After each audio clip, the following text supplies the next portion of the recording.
Madam, sir വരാൻ പറഞ്ഞു. ഇതാ സർ.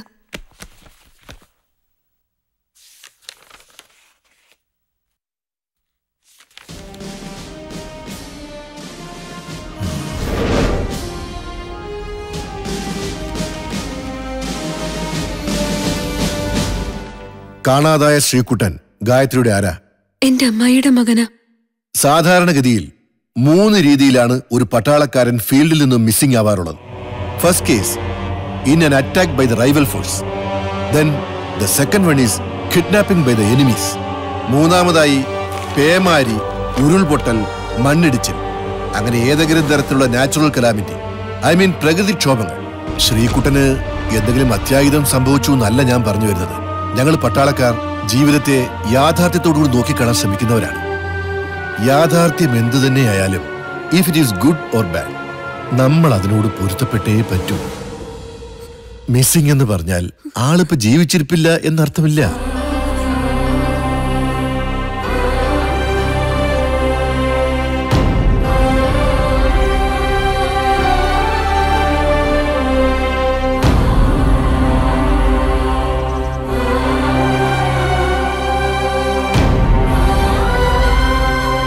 ഗായത്രിയുടെ ഈ ഫയലിന്റെ അടിസ്ഥാനത്തിൽ ഈ കാര്യത്തിന് ഞാൻ പ്രത്യേകം മുൻതൂക്കം കൊടുക്കാൻ ശ്രമിക്കാം. But possibilities there. കമാൻഡ് തലത്തിൽ വിശദമായ ഒരു അന്വേഷണത്തിന് ശേഷം കാര്യങ്ങളൊക്കെ വേണ്ടപ്പെട്ടവരെ അറിയിക്കും.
വീരാളി തങ്കപ്പട്ടിൽ സ്വർഗത്തിൻ ചന്തം നീ,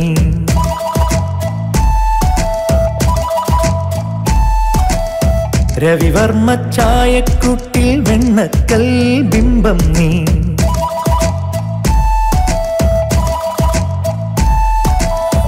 വെണ്ണക്കൽ ബിംബം നെല്ലേ നീഹാര ചാന്തിൽ മൂടാ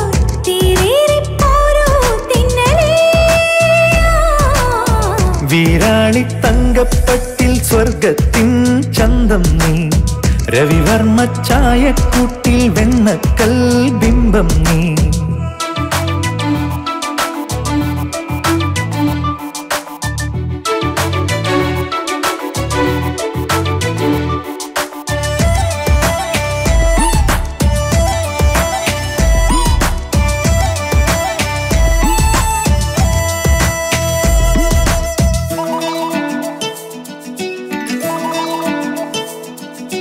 മേടത്തിൻ സ്വർണം നീയല്ലേ,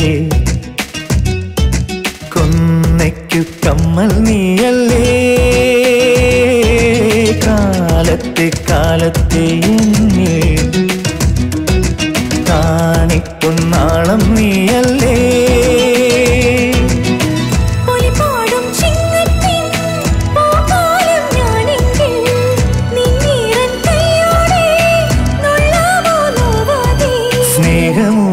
നൊമ്പരങ്ങൾ തേനല്ലേ ഉള്ളിനുള്ളിൽ.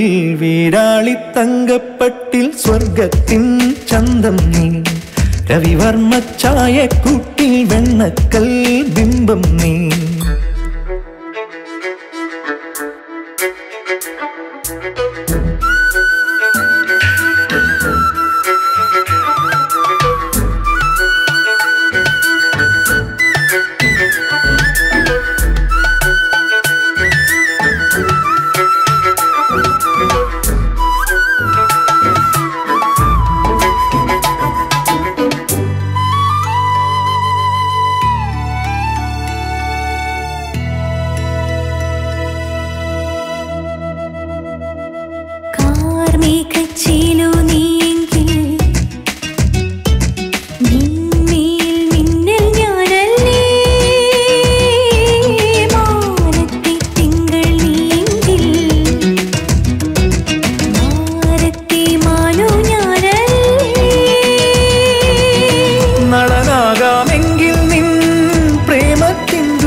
ചാർത്തും മിന്നിലിന്നിൽ വൈഡൂരം നീ വീരാളി തങ്കപ്പട്ടിൽ സ്വർഗത്തിൻ ചന്തം നീ രവിവർമ്മ ചായക്കൂട്ടിൽ വെണ്ണക്കൽ ബിംബം നീ ഭിന്നക്കൽ ബിംബം നെല്ലേ നീഹാര ചാന്തിൽ മൂടാ തീരേറിപ്പോരോ തിന്നലേ വീരാളി തങ്കപ്പട്ടിൽ സ്വർഗത്തിൻ ചന്തം നീ രവിവർമ്മ ചായക്കൂട്ടിൽ വെണ്ണക്കൽ ബിംബം നീ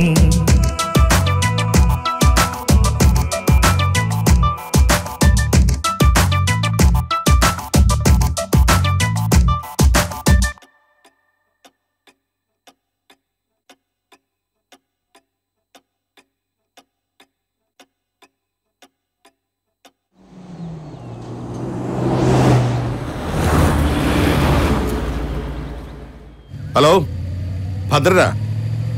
പറ വക്കീലേ. താനിങ്ങനെ ചൂടാവല്ലേ വക്കീലേ. ഇത് ഒരു തരം വരട്ട. ചൂണ്ടയിൽ കൊത്തിയ കളി നമ്മുടെ വശത്ത്, ഇല്ലെങ്കിൽ ഗായത്രിയുടെ വശത്ത്. ഒന്ന് പോവാൻ പറ ഈ ബാർ കൗൺസിൽ അംഗങ്ങളോട്. പണത്തിന് മീതെ ചക്കാത്തിൽ ആരും പായ വിരിക്കാറില്ല. ഇത് ഭദ്രന്റെ പഴമൊഴിയാ. വക്കീല് ധൈര്യമായിട്ടിരിക്കേ.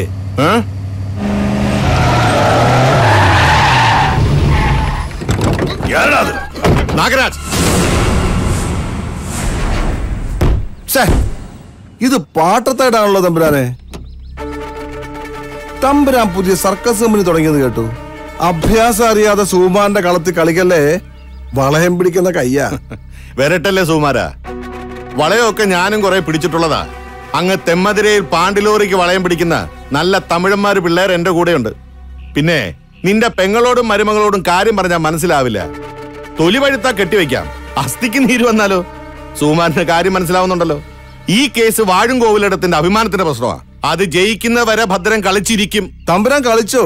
പക്ഷെ കളിക്കുന്ന കളി കോടതി മതി. ഇനി എന്റെ പെങ്ങളെ വീട്ടിൽ കയറി 4 കളി ചട്ടമ്പത്തിനെ കാണിച്ചോണ്ടല്ലോ.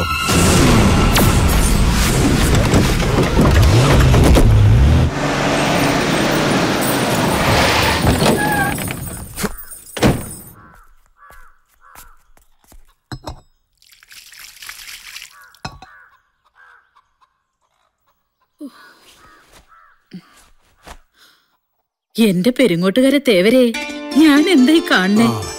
ഏട്ടന്റെ കാര്യം ഞാൻ ഇപ്പൊ വിചാരിച്ചതേ ഉള്ളൂ. കൂപ്പിവെച്ച ഞാൻ അറിയുന്നത് ഒരു മനസമാധാനം ഉണ്ടായില്ല. നേരെ ഇങ്ങോട്ട് പോന്നു. അവനെ ഞാൻ വഴി വെച്ച് കണ്ടു. വീട്ടിൽ കയറുന്ന ചേറ്റത്തരം കാണിച്ചിട്ട്. അല്ല, ഈ ഫോണൊക്കെ എന്തിനാണ് നിനക്കറിയില്ലേ? അല്ല, നിങ്ങളെ കുറ്റം പറഞ്ഞിട്ട് കാര്യമില്ല. അനുഭവിക്കാൻ വേണ്ടി മാത്രം പറഞ്ഞ ജന്മങ്ങളാ. പോട്ടെ ഏട്ടാ, അതിന് ഞങ്ങൾക്ക് ഇവിടെ ഒന്നും സംഭവിച്ചില്ലല്ലോ.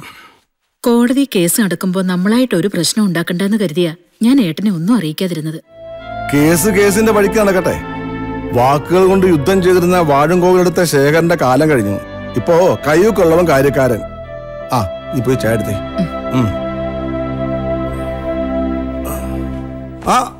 ഇന്ന് ശനിയാഴ്ചയല്ലേ? മോളവിടെ പോയി? അങ്ങനെ പ്രസംഗിക്കാൻ എഴുന്നേറ്റ് നിൽക്കുമ്പോ ചിലപ്പോ വാക്കുകൾ പഴയ്ക്കും.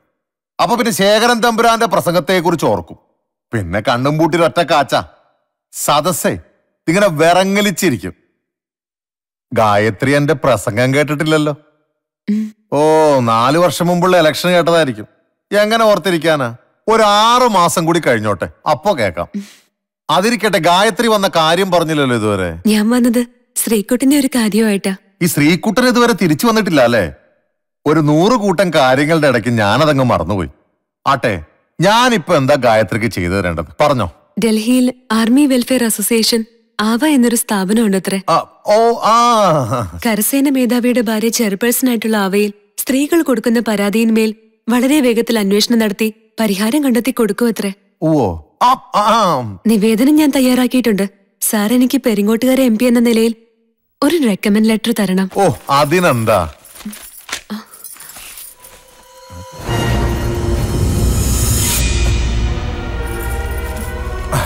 അപ്പൊ പിന്നെ ഗായത്രി ഇവിടെ ഇരിക്കും. ഞാൻ അകത്തുപോയി ലെറ്റർ ശരിയാക്കിയിട്ട് വരാം.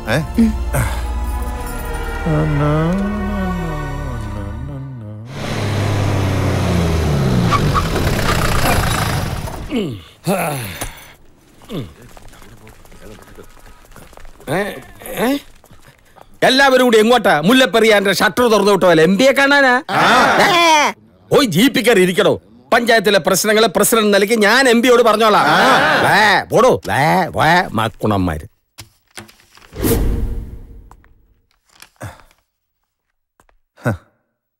ഗായത്രി,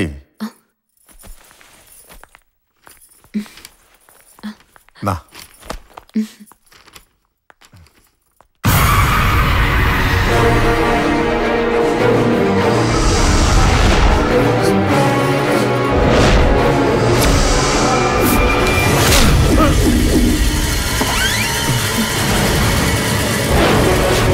നിന്റെ ഈ ലെറ്ററിന് കൂലിയായി ഞാൻ എന്റെ ശരീരം നിനക്ക് കാഴ്ചവെക്കണോ? നീയൊക്കെ പൂവിട്ട് പൂജിച്ചിരുന്ന വാഴക്കോവിലെടുത്ത ശേഖരൻ തമ്പുരാന്റെ മോളാ ഞാൻ. ഞാൻ ഇവിടെ വന്നത് ഇന്ത്യൻ ആർമിയിൽ നിന്ന് കാണാതായ ഒരു പട്ടാളക്കാരന്റെ ജീവന് വേണ്ടി യാചിക്കാനാ. അല്ലാതെ നീയൊക്കെ പാവങ്ങളുടെ വേർപൂറ്റി കുടിച്ച് സർക്കാർ ഗസ്റ്റ് ഹൗസിലും പഞ്ചനക്ഷത്ര ഹോട്ടലുകളിലും കുടിച്ചു കൂത്താടി ഈ നാട് മുടിക്കുമ്പോ ഈ നാടിന്റെ രക്ഷയ്ക്കായി കാവൽ നിൽക്കുന്ന ഒരു വിഭാഗമുണ്ട്, പട്ടാളക്കാര്. യുദ്ധകളത്തിൽ പിടഞ്ഞു മരിക്കുന്ന പട്ടാളക്കാരന് പുഷ്പചക്രവും ആചാര വെടികളും കവല പ്രസംഗങ്ങളും നടത്തി നിന്നെ പോലുള്ള ഒരു പൊടിയും തൊട്ടി പോകുമ്പോ ഒന്നോർത്തോ, ഇവിടെ സകലതും നഷ്ടപ്പെടുന്ന അമ്മമാരുണ്ട്, ഭാര്യമാരുണ്ട്, സഹോദരിമാരുണ്ട്. അതൊന്നും നിന്നെ പോലുള്ള ചെറ്റകൾക്ക് മനസ്സിലാകില്ല. നിന്നെ പോലുള്ള ഒരു ശരീരം കൊണ്ട് പുഴുക്കൾ പോലും അരയ്ക്കും. നിന്റെയൊക്കെ കൈക്ക് കാമത്തിന്റെ ചൂടാണെങ്കിൽ എന്റെ കണ്ണിൽ അഗ്നിയാ, അഗ്നി.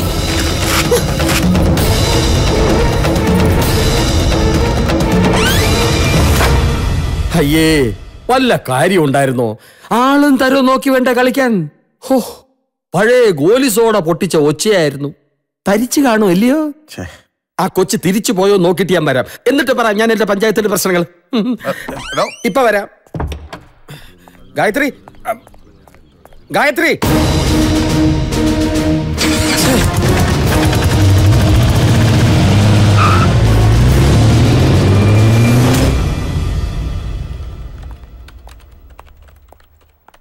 ഗായത്രി, ഗായത്രി കാണാൻ ഒരാൾ വെയിറ്റ് ചെയ്യുന്നുണ്ട്.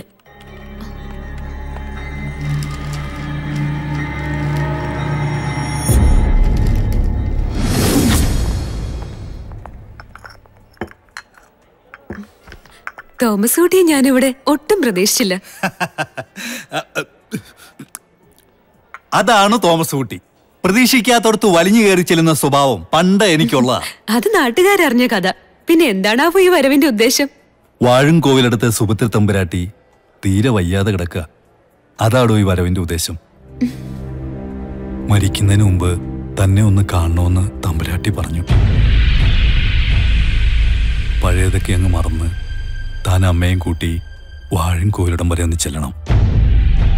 തമ്പുരാട്ടിക്ക് വല്ലതും സംഭവിച്ച ആ കുറ്റബോധം ഗായത്രിയുടെ മനസ്സിൽ എന്നും നിലനിൽക്കും. അതൊഴിവാക്കാവല്ലോ. പിന്നെ ശ്രീകുട്ടൻ എന്തെങ്കിലും തിരിച്ചു വന്ന് എന്റെ അമ്മയെ ഒന്ന് പോയി കണ്ടുകൂടായിരുന്നോ എന്ന് ചോദിച്ചാ ഗായത്രി എന്താ ഉത്തരം പറയാ?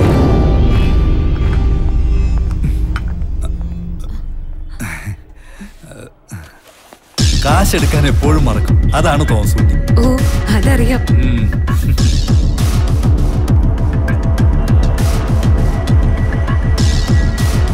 ഇതാണ് നമ്മുടെ പഴയ ശകടം. കാറ്റുണ്ടല്ലോ അല്ലേ?